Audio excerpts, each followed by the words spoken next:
Hello and welcome to today's live stream. It is Thursday today, 2 p.m, so it's not our usual Sunday, but we missed one the previous weekend, so we're making up for that today. So welcome today to our live stream on transactional or persuasive writing. So today we're going to look at how we write a piece of persuasive or transactional writing for your English language, usually for paper 2, depending on your exam board. So welcome everybody on YouTube. Thank you very much for joining me. Please don't forget to like, comment and subscribe, and consider joining the Patreon, where there'll be a link below in the description to join that. And on the Patreon you'll be able to see this full lesson. So today for Patreon viewers we're doing about an hour's lesson, which will be, the first half will be for Patreon and YouTube viewers. We'll be looking at basically the theory of how to approach this piece of writing and writing a couple of example sentences, but then the second half we're actually going to write a full exam style response so that you can see a model for how you're going to approach your exam question. Okay, so everyone on YouTube, if you want to see that model, you're going to have to subscribe to the Patreon. Again, the link is in the description below. Okay, so everybody, if you can, grab your notebooks and your pens, or if you're writing on your laptop or on an electronic device, have some kind of note-taking procedure ready so that you can take some notes now. So we're going to first look at what is persuasive writing, or transactional writing, in fact.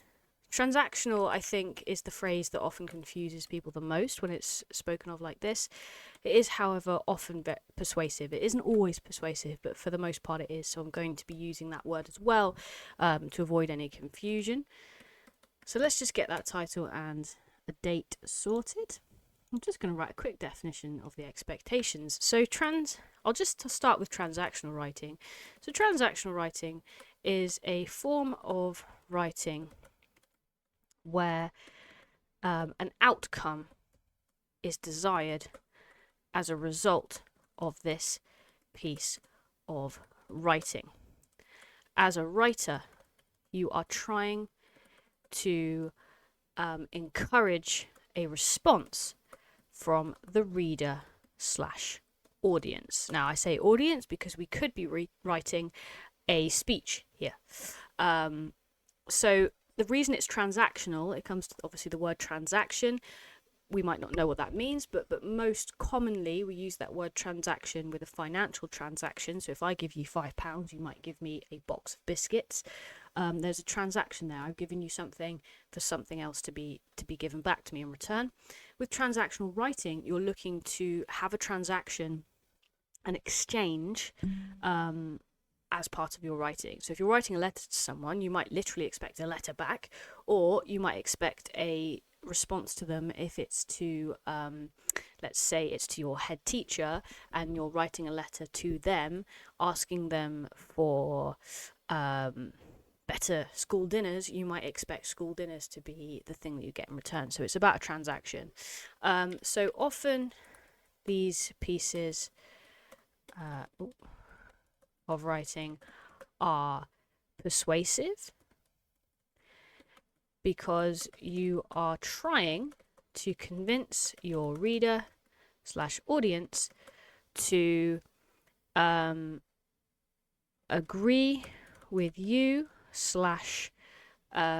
do as you wish. So you're trying to persuade someone of something, whether that be to agree with you and to change their mind, or to actually take action on something and change something in reality. So these pieces of writing they're non-fiction, they're not story writing. It's the kind of writing that you might need to do at some point in real life in order to perhaps argue your case for something, make a complaint. For example, complaint letters are quite common. Or if you wanted to write into a newspaper to get your opinion across and convince people of your opinion, then that might be something that you need to know how to do. Okay, so that is what transactional and persuasive writing is. So I'm just going to give you a moment now to get that written down, because I think it's really important you have that as a basis. And then I'm going to go over some of the key elements to think about with transactional and persuasive writing, which is the purpose, the audience, and the form. So we're going to go over that in just a moment. In fact, for those of you who've already written that down, I'm going to write path, purpose, audience, form. So I'm just going to give everyone a few minutes to either finish writing that down, or if you've already done that or you feel you don't need to for whatever reason, I'd advise you do though. I just want you to have a think about what each of those words mean and how they might relate to transactional persuasive writing. Perhaps write down your ideas or just have a little think. And then in just a moment, I will go through what those things mean.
Okay, right, so the purpose.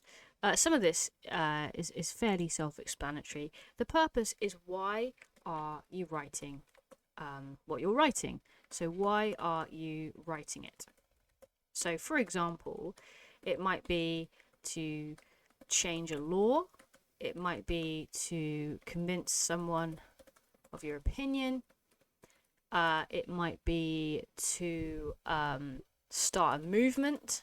So it might be that you're doing a speech to a group of people and you're trying to start a cult even. You're trying to bring people together into your opinion, essentially.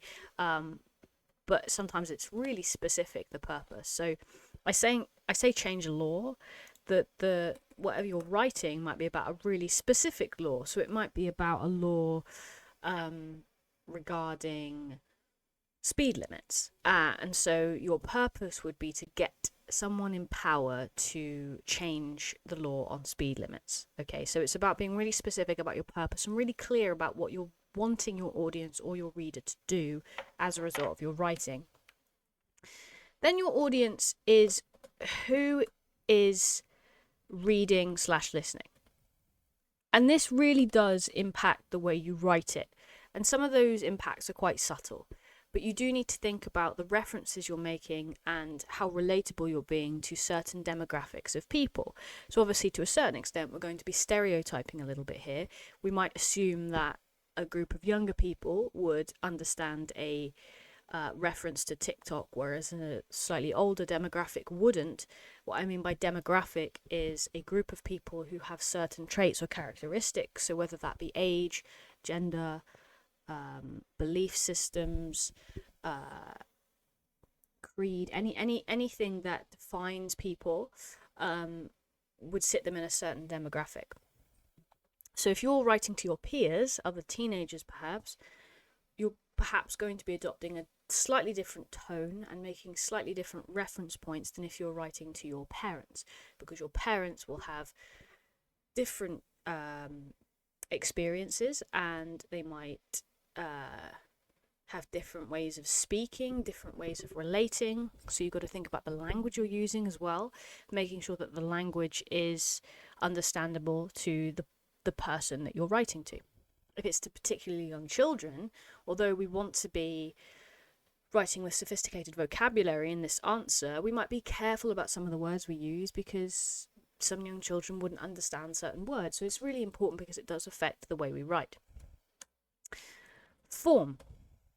That is the form it takes. So the type of writing. Now, the three main ones are letter, article, and a speech. Now, within those, you're going to have subforms. So you're going to have like a letter that is to a friend, or it might be a letter to a teacher, or it might be a letter to a politician, or it might be a letter to the head of a company. So the tone you take on each of those letters is also going to be ever so slightly different. So it's really important to think about the specific tone, or sorry, the specific form that it is. An article, again, might be an online article on a website where a certain group of people go on. Or it might be a very formal article in The Guardian, and you might imagine that the type of reader of The Guardian would be older, middle class, well off, left wing. So you've got to think about all of the things that are going to be relatable to that group of people. A speech, again, you've got to think who's in the room.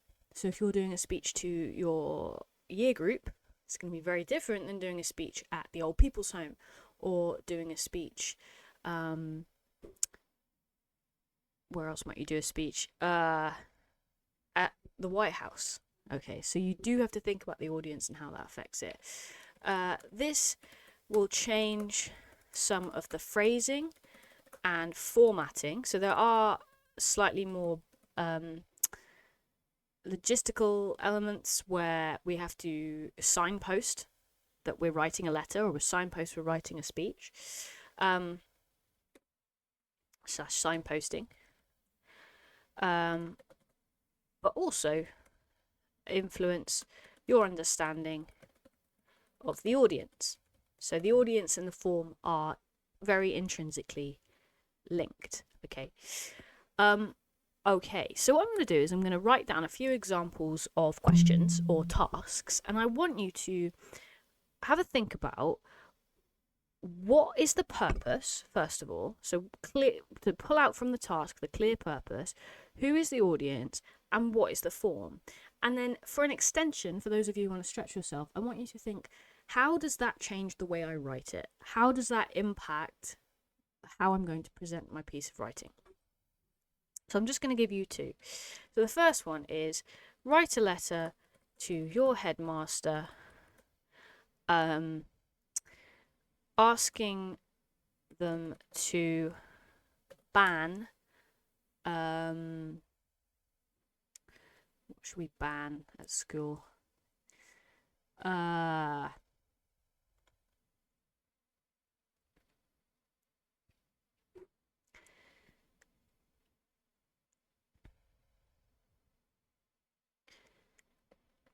don't know.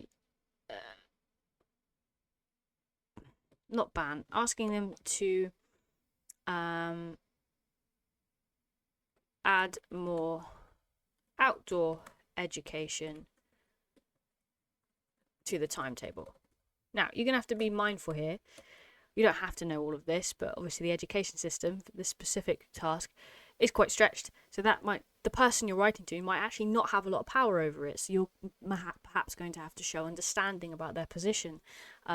So you've got to be nuanced in that other person's perspective a little bit. I'd also to think about writing an article arguing that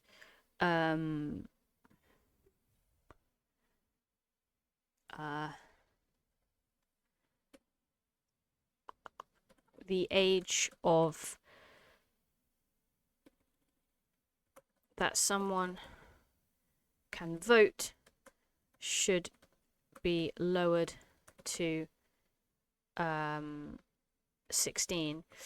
So write an article. I'm going to write where you're going to write this article. Write an article for a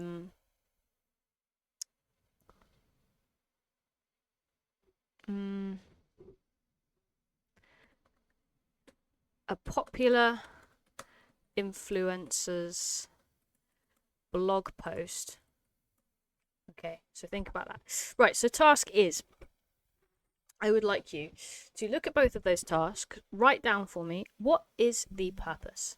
What is the audience? Sorry, what is the form and who is the audience? I then want you to think about, how does that impact the way I write it? So how might I phrase things? What sort of things am I going to be talking about? Why does that make a difference to my writing? Okay, so I'm just going to give you a few minutes to write some notes about that. Think about it. Ideally, jot some ideas down. I think it's much easier to brainstorm with a pen and a paper. And then we will feed back in just a moment.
Okay, so let's have a little look. So, a letter to your headmaster. So, I'm going to say a formal letter.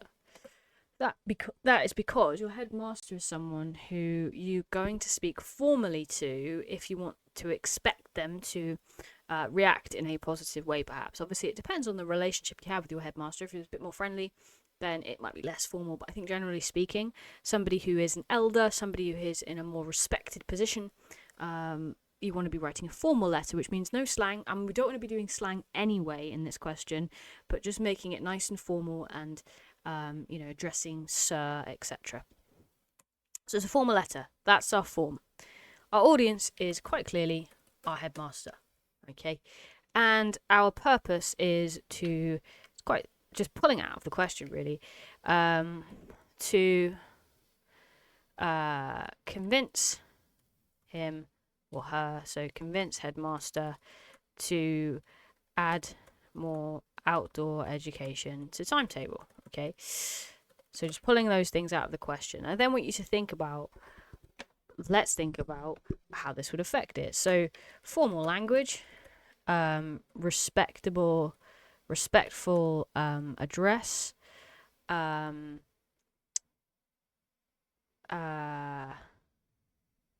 possibly a lack of humor, but again that depends on the person.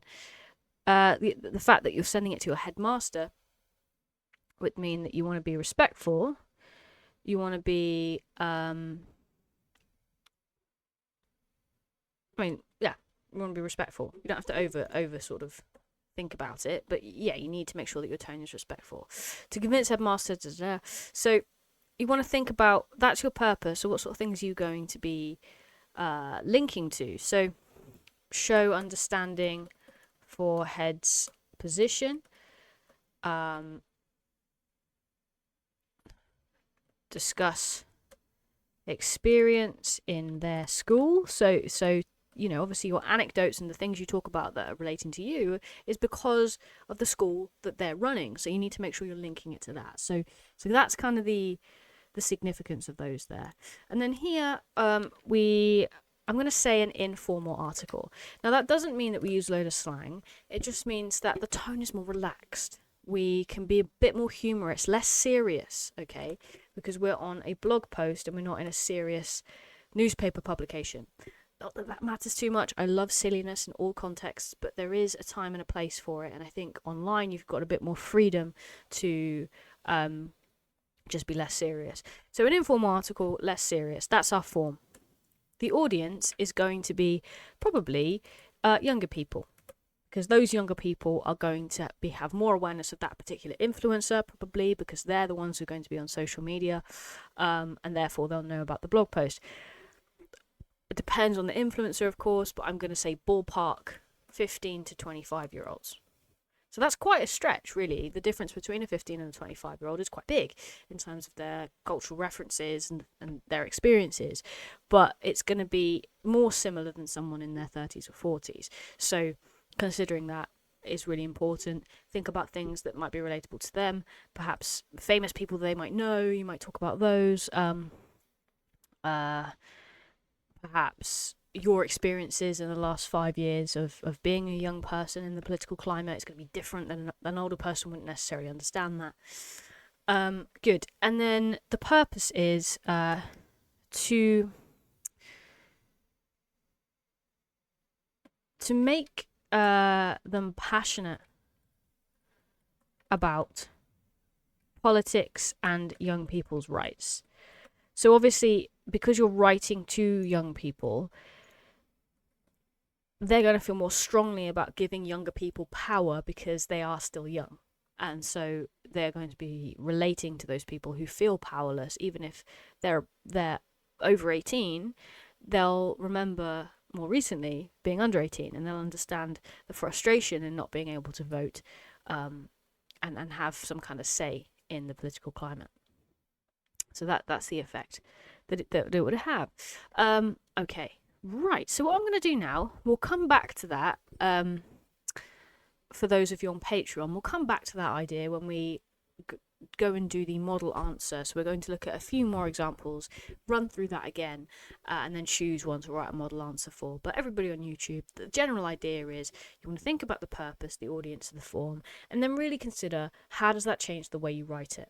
Okay, a couple of clear things I do really want to make clear in terms of form before we move on actually is a couple of things you can do to make it clear that you're writing in these forms. So with a letter, I don't want you to worry about address lines or anything like that.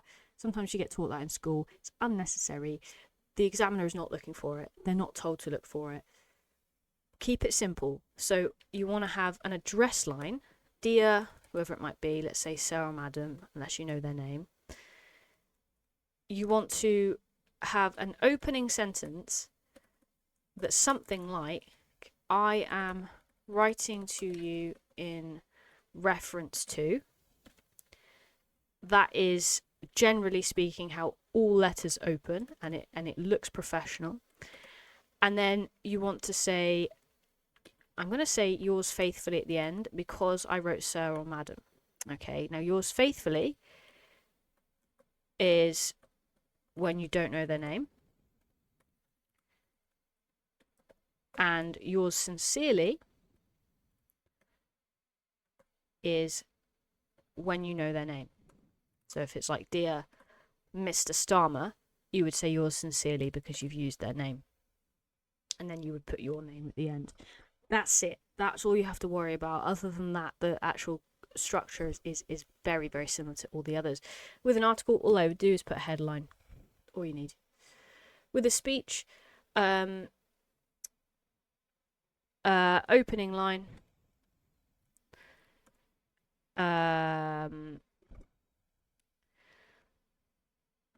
something like, I am here today, so make it immediate, to speak to you about whatever it might be, and then use collective pronouns like we and our.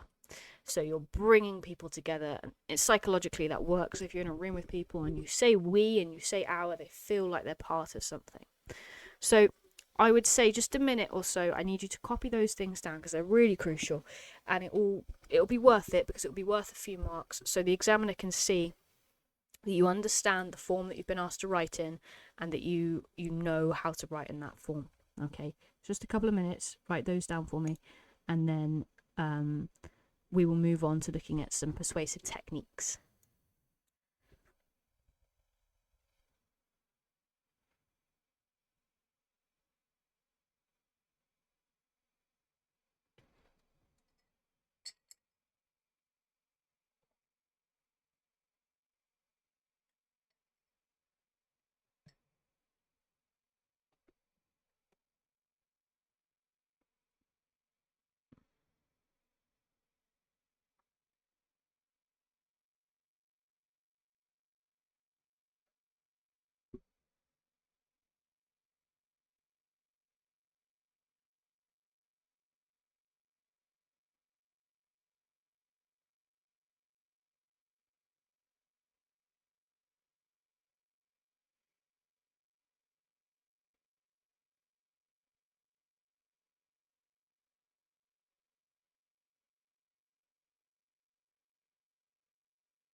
Okay, right, so we have in previous videos talked about figurative techniques, language techniques such as similes, metaphors, etc.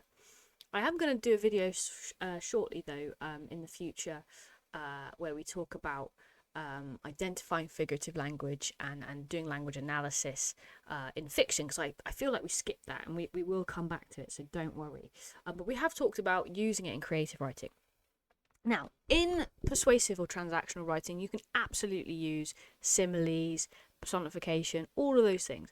Perhaps slightly more sparingly than in creative writing, but they're still useful and they still are impactful. But with persuasive and transactional writing, you also have a whole other host of techniques called rhetorical devices. And rhetorical devices are essentially persuasive techniques that are used. Rhetoric is the concept of speaking well and putting across your opinion and how you feel and convincing someone of something through your words. So we can call them rhetorical devices or persuasive techniques or whatever. But a handy acronym to remember them, you may have come across this before because it's quite a popular one, is DeForest. So just down your margins, it also is confusing because it spells forest wrong, but it's just a way of remembering it. So it's DeForest with a double R. And I just want you to pop that down your margins. Now, leave a few lines for each letter, because what we're going to do for each letter is write down what it is, what that means, and an example. Okay, so you might want to copy down my example, or if you're feeling like stretching yourself, you might want to use my example as inspiration to write your own example. Okay, so if we put a little subheading as well, rhetorical / persuasive devices. Okay, so I like to think of these as what's the word? It's like it gives you a okay, I'm having a brain blank now. So you use the techniques to help you write the next thing, because when we have a brain blank, for example, in the exam, you're going to want something to just push you on to the next sentence, and getting in with a device or a technique is really useful. I advise that with the creative writing as well. Think about a simile and go, okay, so how can I turn this into a simile? Because it automatically, you're writing in the correct way, you're writing in the right form, you're writing in the right tone. So these techniques are really helpful to name and understand how they work, so that you can use them to help you keep going. Otherwise you might end up with a bit of a mental block. Okay, so D stands for direct address. Now, what direct address means is directly addressing the reader using pronouns such as you or we and our. So when I was talking about the collective pronouns just now with the letter, with the speech, you can use that in the other two as well. They're more common in speeches though. That's a form of direct address, by talking to the reader as if they're part of something with you. But using you, the pronoun you, is probably more common for direct address. And it just means that you're talking to them directly, so they feel like there's a relationship there between themselves and you. So an example of direct address might be, think of a random topic.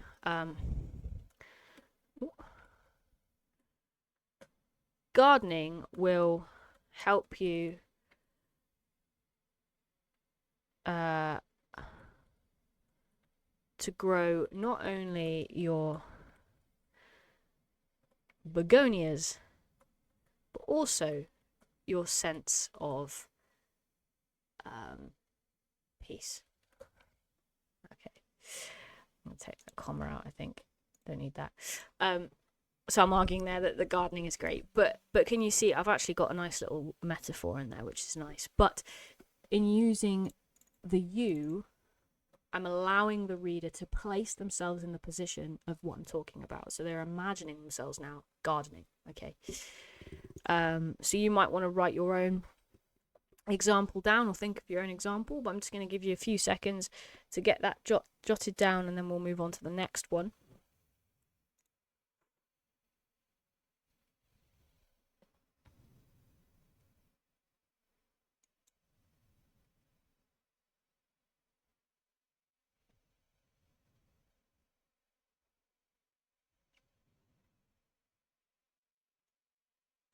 Okay, we're going to do anecdote, which is A. So A stands for anecdote.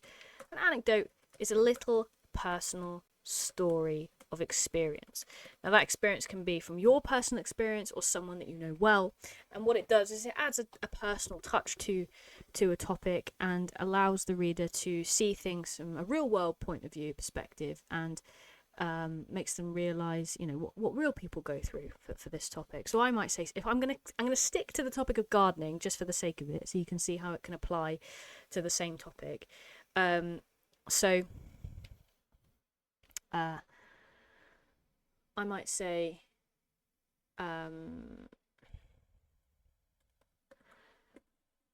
let's say after I was made redundant, the only joy I had for 5 months following this this blow was to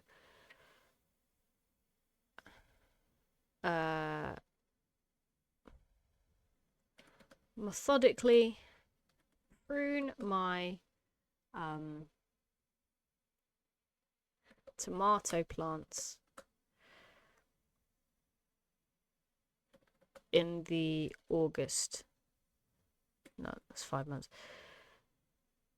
In the afternoon sunshine.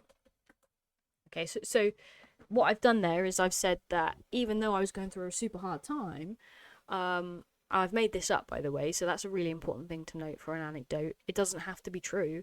You just make it up and talk about it as if it is true. So I've said there, although I was having a hard time, gardening was the only joy I had, so therefore it brought light to a sad time in my life. Okay, again, which isn't true. I'd tell you if it was, but important to note that you can just make as much stuff up as you like. Super important as well with this next one coming up, which is facts.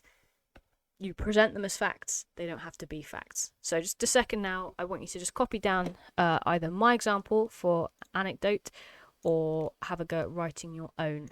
And it doesn't have to be about gardening. It could be about a different topic, just as a practice.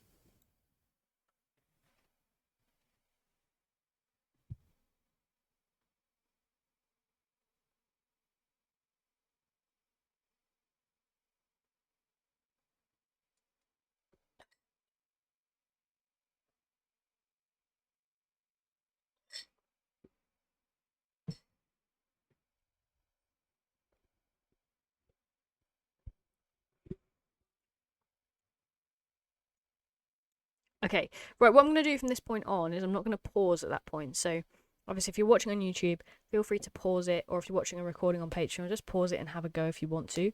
But I'm just going to power on through so that we don't run out of time here. I don't want the YouTube video to be too much longer than half an hour, so we've just gone slightly over, so we'll get through these techniques and then we'll round it off. Okay, so facts. Factual information to back up your argument. In real life, if you were writing a genuine piece of writing, it would have to be true. So, but in the exam, this does not have to be true. Okay, so so my example might be: scientists have found that gardening is better for your heart health than regular exercise. Okay, obviously not true, and I don't want to start professing that it's true, but I've stated it as if it's true, and therefore it is convincing. Okay. Right, so if you want to write it down or write your own example, pause at that point and have a go, but I'm just going to carry on. O is for opinion, so stating clearly your point of view. That's really important in this question, that you do have a point of view and it's clear. You do not want to sit on the fence. If you sit on the fence, the examiner is going to cut your question at half marks. That's the most you can get, okay? You get capped. So you need to have a really clear idea of what your opinion is. You can talk about counter arguments that go against it, but only so that you can debunk those counter arguments. You can tell the examiner why they're rubbish, okay? Don't sit on the fence and go, oh, it could be this, could be that. You need to have a really clear opinion. Need to have a clear opinion. Now, this isn't so much a technique, really. It's something that needs to run throughout. But a statement that might be a really clear opinion would be, gardening is without a doubt the best way of staying happy and healthy in the 21st century. Yeah. Okay. First R, there's two R's. Doesn't matter which way around you get these, but the first one would be a rhetorical question, which is a question designed to make the reader think. Now, some people define this as a question that doesn't have an answer. It's not really true. It will have an answer, it just won't be written down. The answer is in your reader's head. That's the task. You need there to be an answer. There's a clear answer, and you're going to be vying for a clear answer. It's not going to be vague in terms of what you want the answer to be. It's just not going to be written. It's going to be in the reader's head, and you want to put it in the reader's head. Okay. Do you really believe that television can compete with the natural world outside your kitchen window? Now, obviously, this is such a privileged position I'm writing this from. Not everybody has a garden, I get that, but I'm writing as if someone who believes that everybody does, okay? But what I've done there is by the tone I've used in saying, do you really believe? It's saying that belief would be stupid, right? So you're making the clear answer in that person's head is, well, no, I don't think television can compete. And you want to put it there. So the way you say it is important so that the answer is in the reader's head. Then we have repetition, which is just repeating words or phrases or emphasis. So something that would deserve repetition would be something really impactful. If you say it more than once, it's going to have a bigger impact. So I might say that without gardening, I'm just being a bit dramatic now, a bit hyperbolic, my life would be empty. Full stop. Empty. Okay. So that emphasis in repeating just that one word has a really powerful impact there. E. Again, this is quite a vague one. Emotive language. Now, what I would say with emotive language is this is about vocabulary. So it's about using the best words you possibly can in a scenario in order to create an emotional response in the reader. So using the most powerful words to create an emotional response in the reader. So I'm going to write two sentences and you can see the difference, okay? So the first sentence is that gardening makes me happy. It's very simplistic. It's clear what I'm saying, but it's simplistic and it doesn't have that much of an emotional impact on the reader. But if I said gardening enthralls me,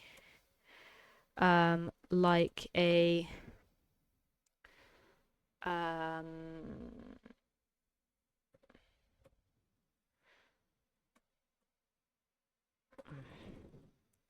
enthralls me, semicolon.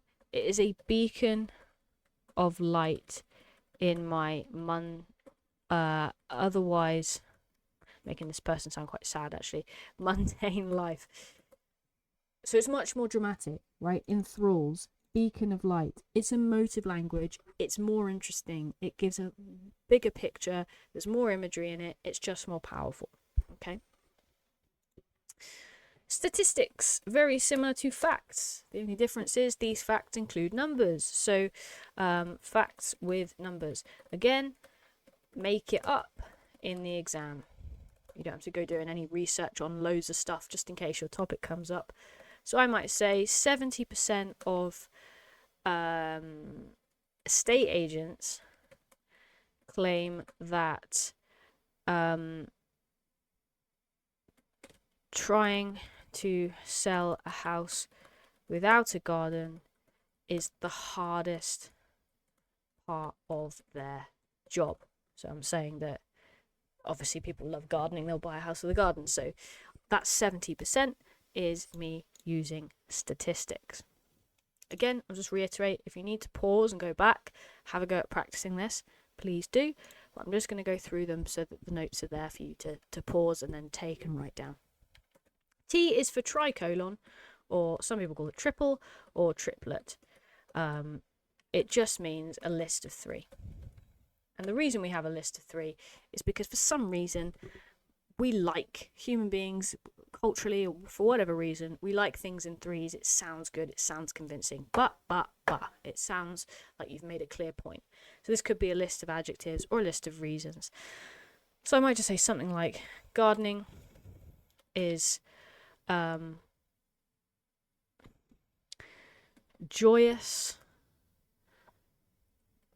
healthy, and important. Now, ideally, you want that last thing that you say to be the most important thing you say, the most impactful, because that's what you're leaving your reader with at the end of the sentence. But it sounds better than gardening is joyous and healthy. Gardening is joyous, healthy, and important.